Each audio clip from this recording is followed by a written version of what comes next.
Ubriaco e armato di coltelli da cucina, s'aggirava per le vie del centro di Vittorio Veneto, urlando frasi senza senso e minacciando i passanti, brandendo fendenti a destra e a manca. Serata di paura a Vittorio Veneto quando un uomo nella zona delle piscine della città ha seminato il panico tra i passanti e sono stati proprio alcuni testimoni della scena ad allertare le forze dell'ordine. Nel giro di pochi minuti i carabinieri sono arrivati sul posto ed hanno bloccato l'uomo. Si tratta di un 37enne residente a Vittorio Veneto che è stato fermato dai militari dell'Arma che sono stati chiamati a intervenire perché questo soggetto inveiva in mezzo alla strada e durante la perquisizione hanno trovato 2 coltelli da cucina, quindi è stato denunciato per ubriachezza molesta e per il possesso di questi 2 coltelli.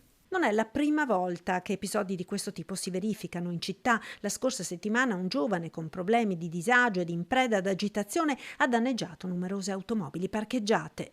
Sicuramente un applauso va alle forze dell'ordine che sono intervenute prontamente in questa situazione.